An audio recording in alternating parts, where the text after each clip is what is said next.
India sedang dalam perjalanan untuk menjadi pemain utama di panggung dunia bersama Amerika Serikat dan Tiongkok. Pernyataan seperti itu semakin hari semakin tidak kontroversial. Status ekonomi dan strategis negara ini semakin meningkat, dan seiring dengan itu, potensi yang tersedia bagi para pengambil keputusan di Delhi. Namun, untuk melakukan hal ini, mereka harus mengadopsi strategi yang mereka yakini akan membawa India ke posisi yang tepat dalam hierarki global. Dan itu bukanlah tugas yang mudah. Mengapa India menyukai Rusia, yang secara de facto merupakan mitra junior Tiongkok dalam saingan utama Delhi?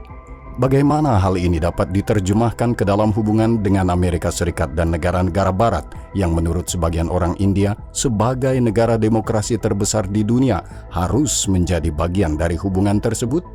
Dan yang terakhir, apa ancaman terbesar bagi negara dengan jumlah penduduk terbesar di dunia ini? Mari kita cari tahu. Selamat datang di 20s Report.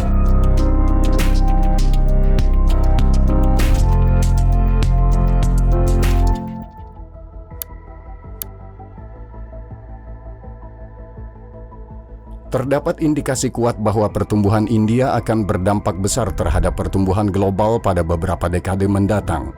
Chetan Ahya, kepala ekonom Asia di Morgan Stanley, memperkirakan bahwa perekonomian India akan menyumbang 1/5 pertumbuhan global pada dekade berikutnya. Kemungkinan besar India akan bangkit secara signifikan di kancah internasional. Negara ini akan menjadi negara dengan perekonomian terbesar ketiga di dunia dalam beberapa tahun ke depan dan mempunyai potensi untuk menutup kesenjangan dengan Tiongkok dan Amerika Serikat dalam beberapa dekade mendatang. Ini merupakan alasan yang cukup untuk berbicara lebih banyak tentang India dan mengikuti politik Delhi. Terlebih lagi, seperti yang biasa terjadi di negara yang luas dan heterogen, hal ini merupakan kasus yang unik. Besarnya pengaruh India telah lama berdampak besar, namun baru belakangan ini sumber daya yang dihasilkan memungkinkan para pemimpin Delhi untuk bertindak lebih berani di panggung internasional. Sebelumnya, potensi demografi tidak sebanding dengan potensi ekonomi. Delhi harus memfokuskan sumber daya dan perhatiannya ke dalam negeri. Meskipun hal ini sebagian besar masih terjadi, hal ini perlahan berubah. Ada beberapa faktor, sebagian besar bersifat internal, yang menjadi penyebab kebangkitan India. Jutaan orang secara bertahap diangkat keluar dari kemiskinan ekstrim. Dalam 6 tahun terakhir, jumlah mereka menurun lebih dari 100 juta. Sekarang jumlahnya kurang dari 1% dari populasi. Orang-orang ini secara alami menjadi lebih produktif karena akses internet yang semakin mudah. Proses menghubungkan penduduk ke internet juga terjadi dengan sangat cepat. 800 juta orang kini memiliki akses terhadap internet berbiaya rendah, naik dari 60 juta pada 13 tahun lalu. Lingkungan administratif dan keuangan yang dikenal sebagai India Stack yang unik di seluruh dunia adalah fondasi dari perubahan yang inovatif ini. Posisi Delhi juga dipengaruhi oleh perubahan arsitektur internasional. Bangkitnya sikap tegas Tiongkok dan Beijing di Indo-Pasifik secara alami mendorong Amerika untuk mencari bantuan dalam menekan upaya Tiongkok. Dan India adalah mitra alami dalam hal ini, sebuah negara besar dan berlokasi strategis dengan kemampuan yang terus berkembang dan juga memiliki kekhawatiran yang sama dengan Washington terhadap Tiongkok. Konvergensi kepentingan ini menghasilkan pembentukan Pakta Dialog Keamanan Segi Empat atau disingkat Quad pada tahun 2008 yang mencakup Jepang dan Australia selain Amerika Serikat dan India. Namun, jika ada yang berpikir bahwa kemitraan India-AS akan serupa dengan kemitraan dengan Australia dan Jepang, mereka mungkin akan sangat kecewa. India tidak mendukung AS, namun juga tidak menentangnya. Penentangan terhadap Tiongkok merupakan aspek penting dalam kebijakan luar negeri Delhi, namun bukan aspek yang sepenuhnya mendefinisikan hal tersebut. Dalam keadaan lain, India bisa berada di satu keranjang bersama Tiongkok, sementara Amerika Serikat berada di keranjang lainnya. Para pemimpin India pasti sadar akan potensi yang dimiliki negaranya, dan kesadaran ini ditambah dengan ekspresi nasionalisme dalam negeri yang semakin meningkat, membuat Delhi menganjurkan tatanan dunia yang multipolar dibandingkan dengan tatanan dunia unipolar yang hanya didominasi oleh Amerika Serikat. Masa depan multipolar sedang dipromosikan oleh Rusia, Turki, dan khususnya Republik Rakyat Tiongkok. Oleh karena itu, Delhi berusaha menyelaraskan kebutuhan untuk menjaga hubungan baik dengan Amerika dengan upaya untuk melemahkan keunggulan Washington agar tidak mengasingkan Amerika sepenuhnya. Namun demikian, bagi masyarakat India, melemahkan tatanan Amerika bukanlah tujuan akhir, melainkan hasil dari upaya membangun lembaga mereka sendiri untuk menciptakan pusat kekuasaan yang terpisah dan independen di anak benua India.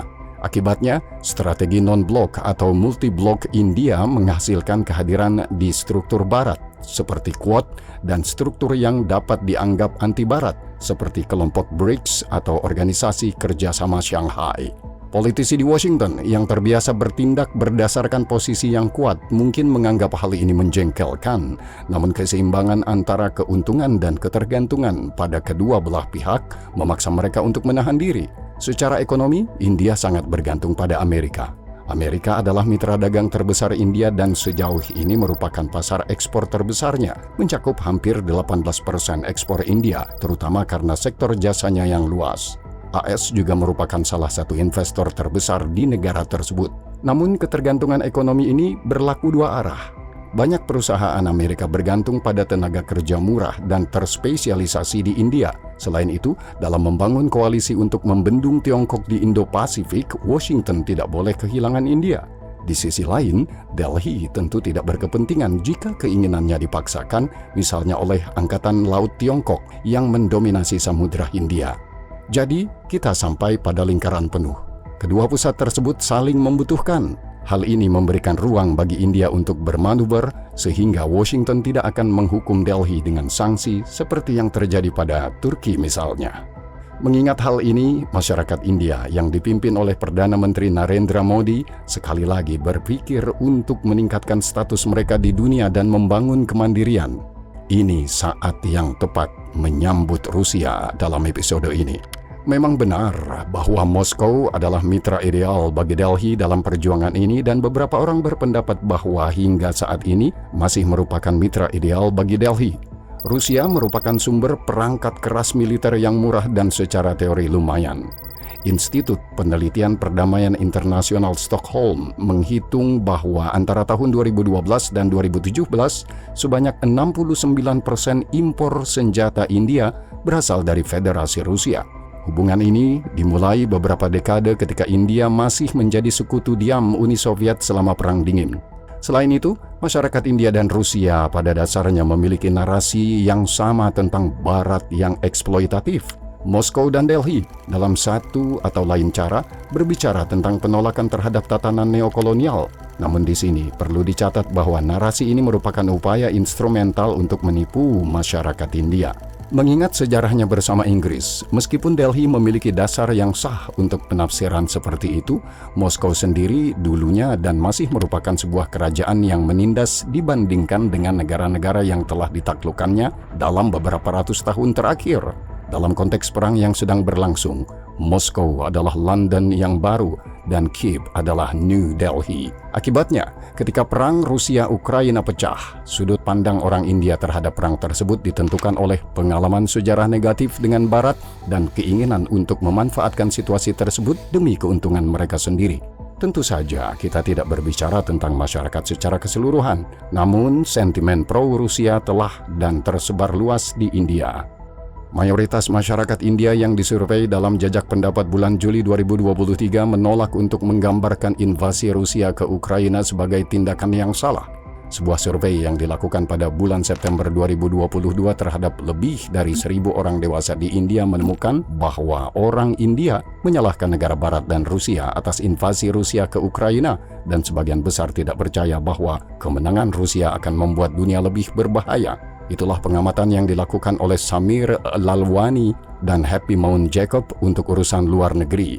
Jadi, ketika Kremlin terisolasi secara ekonomi dan sangat membutuhkan pasar untuk menjual minyaknya, India tidak berpikir dua kali dan mulai mengimpornya dari Rusia dalam jumlah besar dan dengan diskon besar, yang tentu saja tidak menyenangkan hati orang-orang Eropa dan Amerika yang mengkritik orang-orang India. Namun tangan mereka agak terikat karena alasan tadi. Diplomat India Amitabh Khan menanggapi dengan keras kritik Barat terhadap perilaku India.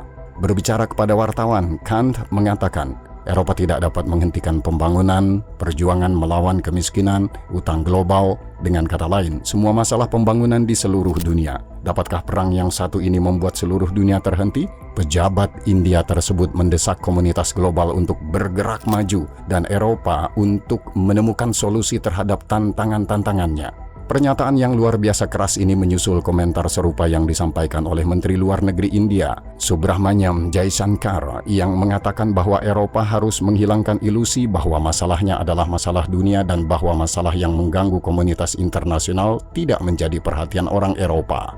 Meskipun narasi para pejabat senior India masuk akal, pihak yang dituju bisa saja salah arah. Bukan Eropa, namun Federasi Rusia yang mempunyai sarana dan kapasitas untuk mengakhiri dan menutup isu perang bagi dunia. Namun, narasi India lebih mudah menggambarkan hal ini sebagai masalah yang diproyeksikan Eropa ke dunia. Meskipun pesan tersebut diterima dengan senyuman oleh Sergei Lavrov yang hadir pada pertemuan tersebut, pernyataan tersebut belum tentu menunjukkan masa depan hubungan Rusia-India.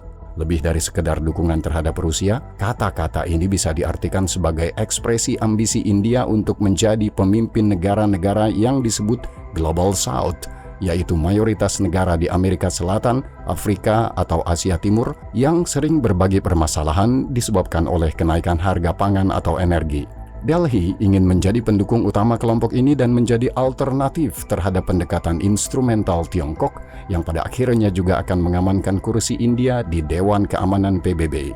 Dalam konteks ini, pernyataan Kant jauh lebih masuk akal. Permasalahan dalam hubungan Rusia-India adalah semakin sedikit titik konvergensi antara kedua pusat tersebut. Perekat utama antara keduanya dulunya adalah masalah persenjataan. Namun, meski Rusia tetap menjadi pemasok senjata utama India, pangsa senjata Rusia di gudang senjata India telah berkurang setengahnya selama dekade terakhir. Sebagai bagian dari proyek Atmanirbhar Bharat, India ingin membangun industri senjata mereka sendiri, dan pihak yang paling dirugikan dalam proses ini adalah Rusia. Selain itu, perang tersebut mengungkap banyak kebenaran tentang peralatan Rusia yang banyak dimiliki oleh orang India di gudang senjata mereka. Perang juga menghalangi kemampuan ekspor Moskow, sebuah proses yang mengkhawatirkan yang dialami Delhi. Pada bulan Maret, Angkatan Udara India mengatakan bahwa Rusia tidak dapat memenuhi komitmennya dan bahwa pengiriman besar yang diharapkan pada tahun ini tidak akan terjadi, sehingga memaksa Rusia untuk memotong anggaran modernisasinya hingga sepertiga dibandingkan tahun lalu. Dalam jangka pendek, akan sulit bagi India untuk merdeka dari Rusia, namun prosesnya sudah berjalan, dan simbol pembangunan industri pertahanan mandiri adalah ditugaskannya kapal induk dalam negeri pertama, INS Vikrant. Bahkan dalam masalah Ukraina, India berbelit-belit namun tidak menyetujui tindakan Rusia. Pada bulan Agustus, India untuk pertama kalinya memberikan suara menentang Rusia di PBB mengenai Ukraina. Saat menghadiri KTT Organisasi Kerjasama Shanghai di Samarkand pada bulan September, Perdana Menteri India Narendra Modi secara terbuka menyatakan ketidaksenangannya terhadap Rusia dan mengatakan kepada Putin bahwa hari ini bukanlah era perang. Ada isu lain yang mungkin paling penting dalam pandangan India terhadap Rusia, dan itu adalah Tiongkok. Tiongkok jauh lebih penting bagi Rusia dibandingkan India. Hipotesis ini sepertinya tidak akan kontroversial. Jadi, mengapa Delhi setuju dengan kemitraan dengan Rusia yang lebih dekat dengan Tiongkok, saingan atau bahkan musuh utama India?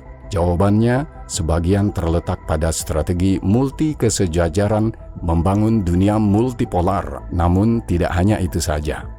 Kebijakan India terhadap Moskow tetap terbuka untuk memberikan jalan keluar bagi Rusia sehingga mereka tidak dibiarkan tanpa pilihan melainkan tunduk sepenuhnya kepada Tiongkok. Di satu sisi, India menawarkan potensinya kepada Rusia sebagai argumen tandingan dalam pembicaraan mereka dengan Tiongkok yang dilakukan Beijing dengan posisi yang kuat. Hal ini membantu Moskow mempertahankan subjektivitasnya dalam pembicaraan dengan Beijing dan sejalan dengan kepentingan India untuk memastikan bahwa Tiongkok tidak sepenuhnya mendominasi Rusia. Namun kebijakan ini ada batasnya. Jika masyarakat India merasa bahwa dengan memihak Moskow, mereka semakin mendukung Beijing, kebijakan ini bisa berubah. Untuk mempertahankan dan memperluas dominasinya di kawasan ini, Tiongkok terpaksa merespons potensi India yang semakin besar. Salah satu cara yang dilakukan India adalah dengan mengembangkan hubungan ekonomi dan militer yang erat dengan negara-negara tetangga India seperti Sri Lanka, Pakistan, dan bahkan Nepal. Kedua, Tiongkok terus-menerus berusaha melibatkan India dengan mempertahankan konflik yang membara di Himalaya yang kadang-kadang meningkat. Oleh karena itu, India terpaksa mengorbankan banyak sumber daya yang sumber dayanya lebih sedikit dibandingkan Tiongkok untuk menanggapi provokasi Beijing. Hal ini menjadi lebih merepotkan karena perbatasan dengan saingan India lainnya, Pakistan, berada tepat di sebelahnya. Akibatnya, sumber daya yang bisa digunakan misalnya untuk membangun angkatan laut dan meningkatkan kehadiran India di Samudra Hindia harus dialihkan untuk perjuangan yang sia-sia di Himalaya. Meski begitu, wajar jika dikatakan bahwa bukan Tiongkok yang menjadi ancaman terbesar bagi India, itu adalah India sendiri. Seperti disebutkan tadi, India memiliki sejumlah aset yang mendukung pertumbuhan negaranya. Sedangkan ketika menganalisis potensi penyebab eksternal yang dapat menggagalkan jalur kemakmuran India, hal yang paling mudah disebutkan adalah hipotesis perang di Indo-Pasifik atau eskalasi konflik di Himalaya. Namun, sumber kekhawatirannya kemungkinan besar berasal dari wilayah belakang India sendiri. India bangga dengan statusnya sebagai negara demokrasi terbesar di dunia, namun kesehatan demokrasi ini masih kontroversial.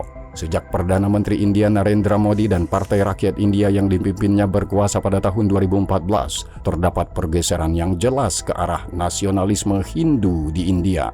Menurut laporan Demokrasi 2020 dari Institut V-Dem Swedia, di bawah pemerintahan Modi, India berada di ambang kehilangan status demokrasinya karena menyusutnya ruang bagi media, masyarakat sipil, dan oposisi. Sementara pada tahun 2021, India diturunkan peringkatnya dari demokrasi elektoral menjadi otokrasi elektoral. Perlu dicatat bahwa tren seperti ini sangat mengkhawatirkan bagi negara dengan jumlah penduduk terbesar dan mungkin paling beragam di dunia. Sebanyak 250 juta orang di India tidak termasuk dalam kelompok agama yang berkuasa, kubu Hindu.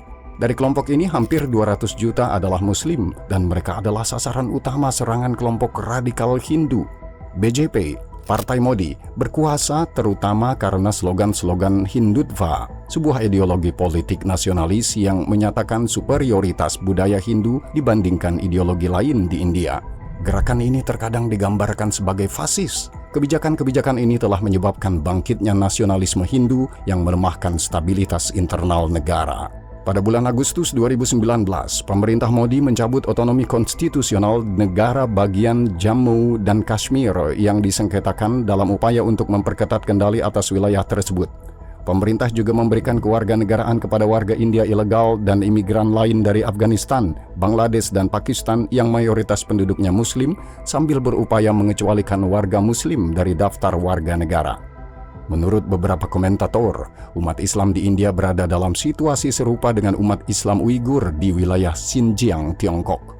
Mengandalkan Hindutva terbukti efektif selama pemilu. Namun setelah kemenangan BJP, Partai Modi menjadi korban politiknya sendiri. Sebab, dalam manifestasinya yang ekstrim, kaum radikal Hindu menuntut penghapusan minoritas Islam dan pembentukan Hindu Rashtra, sebuah negara Hindu. Contoh kegelisahan internal adalah pernyataan juru bicara BJP Numur Sharma dan reaksi selanjutnya terhadapnya. Pada akhir Mei 2022, Sharma melontarkan pernyataan yang meremehkan Nabi Muhammad dalam sebuah wawancara televisi. Pejabat BJP lainnya, Navin Jindal, segera memperkuat komentar tersebut di Twitter. Mereka membuat marah banyak Muslim India dan memicu protes dan bahkan kerusuhan. Modi harus melakukan pengendalian kerusakan dan akibatnya Sharma dicopot dari jabatannya. Selain itu, Mahkamah Agung India mengeluarkan teguran dengan mengatakan bahwa kebijaksanaan Sharma telah membakar seluruh negara. Tanggapan yang keras diperlukan bukan hanya karena adanya kerusuhan dalam negeri, namun juga karena kemarahan mitra utama Delhi di kawasan Teluk yang mengeluarkan protes resmi menyusul pernyataan Sharma. Perlu diingat bahwa negara-negara Timur Tengah seperti Uni Emirat Arab, Arab Saudi, Irak, dan Qatar sangat penting bagi India karena merupakan penyumbang sebagian besar pasokan minyak dan gas India. Di sisi lain, di mata para ideolog dan kelompok radikal India, perlakuan seperti itu terhadap Sharma merupakan tanda kelemahan pemerintah pusat. Singkatnya, menempatkan satu kelompok budaya atau etnis di atas kelompok budaya atau etnis lainnya selalu mengarah pada ekstremisme dan akibatnya menimbulkan keresahan internal. Pendekatan seperti ini seharusnya tidak diinginkan oleh negara yang kaya secara budaya dan etnis seperti India. Tidak ada keraguan bahwa India memiliki sejumlah kekuatan yang menunjukkan masa depan yang sangat menarik bagi negara ini. Hal ini akan terjadi jika negara ini tidak terjerumus ke dalam perpecahan internal berdasarkan etnis dan budaya terlebih dahulu. Nasionalisme dalam jangka pendek mungkin tampak sebagai alat yang baik untuk meraih kekuasaan dan memainkan peran yang lebih tegas di dunia. Namun dalam jangka panjang, nasionalisme tampak sebagai ancaman paling signifikan bagi India.